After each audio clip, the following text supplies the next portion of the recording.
Ukiamka ukawa salama, ukaweza kuoga mwenyewe na ukala mwenyewe, ukanywa chai mwenyewe, ukatembea mwenyewe, ni muujiza mkubwa sana kuliko unavyofikiria. Bwana Yesu asifiwe. Saa hii tunazungumza, kuna watu wanapumulia mashine. Saa hii tunapozungumza, kuna watu wanashindwa kuoga, wanaogeshwa. Saa hii tunapozungumza, tunapoabudu mahali hapa, kuna watu wako msibani wanalia. Ukiona una amani, una nafasi ya kumsifu Mungu, ukiona una muda wa kumtukuza Mungu, utumie huo muda kumsifu na kumtukuza Mungu. Kwa kila jambo kuna majira na wakati wake. Kuna saa utanyamaza kimya. Tutajipiga sana, tutalia sana, lakini wewe utakuwa umenuna, umenyamaza kimya. Yesu asifiwe. Saa hiyo inakuja, whether you like or not. Ipo saa. Mungu wetu asifiwe. Kwa nini? Kwa sababu kila mwenye mwili kufa ni lazima. Yeyote aliye na mwili kufa ni given. Swala unajiandaje? Na swala unapolala unalalaje? Amen. Mungu akubariki. Twende darasani.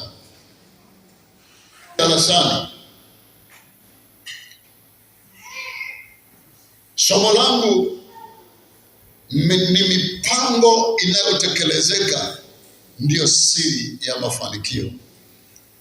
Mipango inayotekelezeka ndiyo siri ya mafanikio yako. Hebu sema mipango. Sema tena mipango. Kila mwaka unakuja na huu mwaka nao utaisha. Tutaanza mwaka mwingine Januari 2027. 27 nao tutaanza, nayo itaisha. Lakini naomba katika maisha yako usiishi kimsaragamo, ishi kwa mipango. Usiishi bila utaratibu, ishi kwa utaratibu na mipango. Itakusaidia wewe kuishi muda mrefu. Kwa nini? Kwa sababu kama hauna mipango, maki hauna faida yoyote. Chochote kitaweza kuchukua chochote, kwa sababu huna mwelekeo wowote. Lakini kama una ndoto yako, ile ndoto unaiombea, Mungu hawezi akakuondoa kirahisi. Atathibitisha na kuhakikisha kwamba ndoto yako inatimia. Amen. Naomba uwe na mipango. Uwe na mpango kazi wa miezi mitatu. Uwe na mpango kazi wa miezi 6. Uwe na mpango kazi wa mwaka mzima. Mwezi huu unataka ufanye nini? Hebu tuangalie kwenye Biblia zetu. Kitabu cha Mwanzo sura ile ya 26, 1:26. Mwanzo.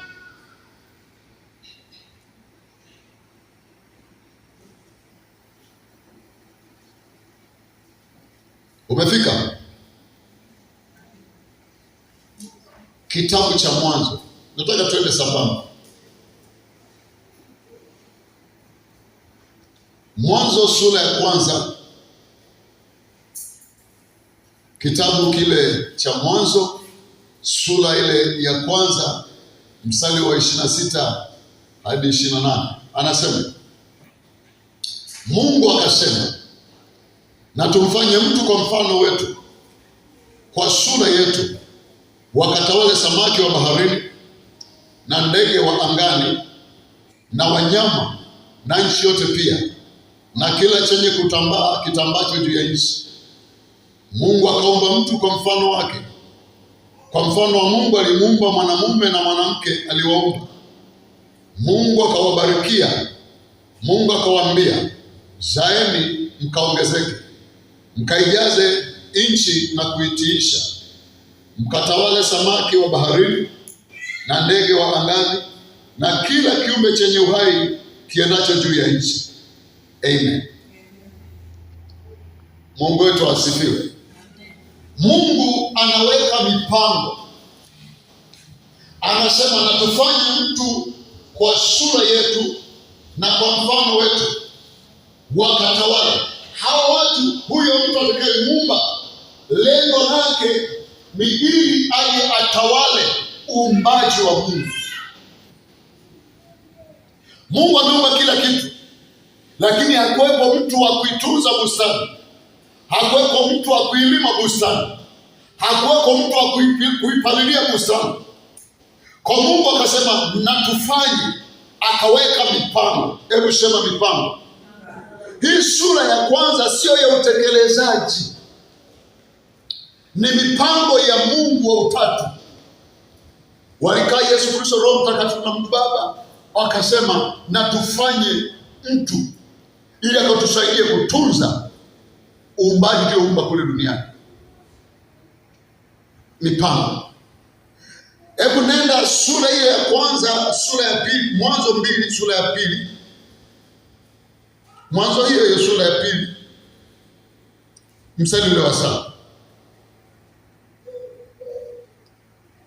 Anasema Bwana Mungu akamfanya mtu kwa mavumbi ya ardhi, akampulizia puani pumzi ya uhai, mtu akawa nafsi hai.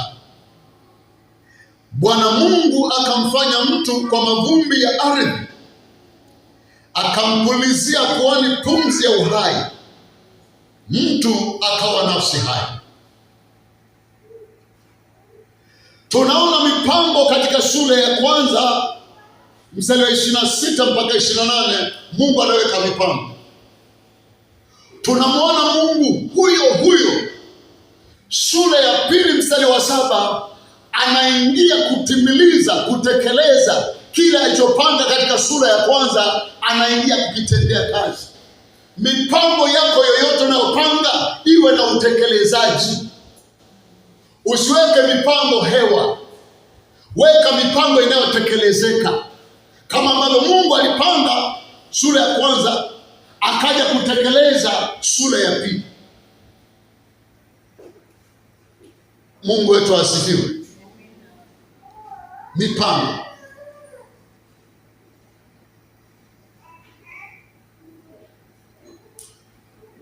Tarudi kitabu cha Mwanzo hicho sura ya kwanza tena pale. Anasema hivi, hapo mwanzo Mungu aliziumba mbingu na nchi, nayo nchi ilikuwa ukiwa tena utupu, na giza lilikuwa juu ya uso wa vilindi vya maji. Roho ya Mungu ikatulia juu ya uso wa maji. Mungu akasema iwe nuru, ikawa nuru. Mungu akaiona nuru ya kuwa ni njema.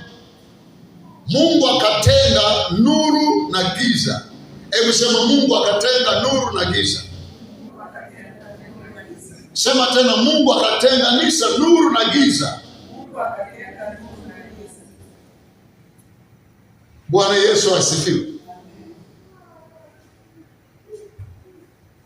Ule mstari wa 4 anasema hivi, Mungu akaiona nuru ya kuwa ni njema. Mungu akaitenga nuru na giza. Kwa lugha nyepesi,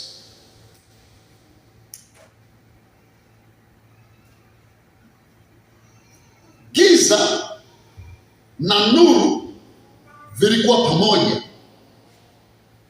lakini Mungu hakufurahia. Giza pamoja na nuru vilikuwa vimechanganyikana, lakini hatuoni Mungu akisema amependezwa au amefurahia au ameona ni njema.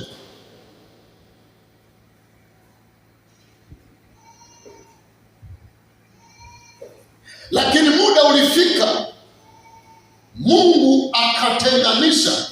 God separated. Ukisoma Biblia ya Kiingereza, asa Mungu akaiseparate iko hivi. Hebu naomba mje wawili samani.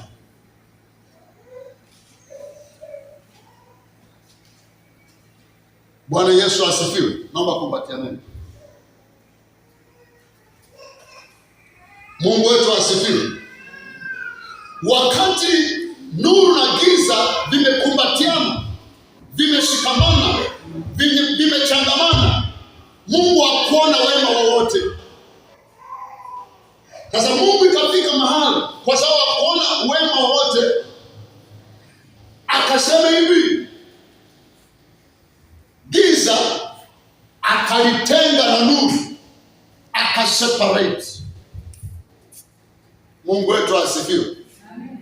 Alipotenganisha, ndipo sasa Mungu akaiona nuru ya kwa nini? Lakini why? Mara kwanza ilikuwa hiyo, kwa sababu ilikuwa imechanganyikana. Naeleka mpaka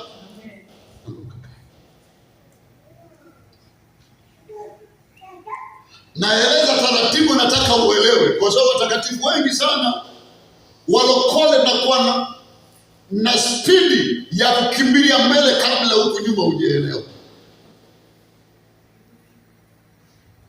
Kwa Mungu hakufurahia wakati giza na nuru viko pamoja. Alipotenganisha nuru na giza, alipoiona nuru ya kuwa ni njema, ile nuru ikaanza kukaa na Mungu kule juu mbinguni. Giza kaliacha pale pale. Yohana 1:1 na kuendelea, anasema hapo mwanzo kulikuwako neno, naye neno alikuwako kwa Mungu, naye neno alikuwa ni Mungu. Mwanzo alikuwako kwa Mungu. Vitu vyote vilifanyika kwa huyo neno. Pasipo yeye hakuna chochote kilichofanyika. Amen. Baada ya giza kutengwa na nuru, giza hatulioni kama limeenda popote. Giza likabakia kuwa chini ya vilindi vya maji. Lakini naona nuru iliyotengwa na giza. Tunaona kwenye kitabu cha Yohana, anasema naye neno alikuwa kwa nani? Wakati mwanzo alikuwa na giza, alipotengwa akaenda kukaa na Mungu. Bwana Yesu asifiwe. Maisha yako ukijitenga na giza, automatically unaanza kukaa na Mungu, unaanza kutembea na Mungu, unaanza kusema kama Mungu, unaanza kuona maono kama Mungu, unakuwa na mtazamo kama Mungu. Chochote unachokisema lazima kitokee, kwa sababu wewe ni Mungu. Bwana Yesu asifiwe. Kwa nini? Kwa sababu umejitenga na giza.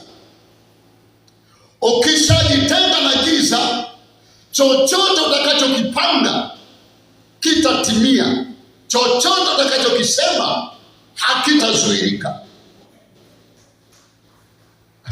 Yesu asifiwe. Yesu asifiwe. Iko hivi, ukisoma kile kitabu cha Mwanzo kuanzia ile sura ya 3-4, anasema Mungu akasema, Mungu akasema, Mungu akasema. Hebu rejea hapa kitabu hicho cha Mwanzo.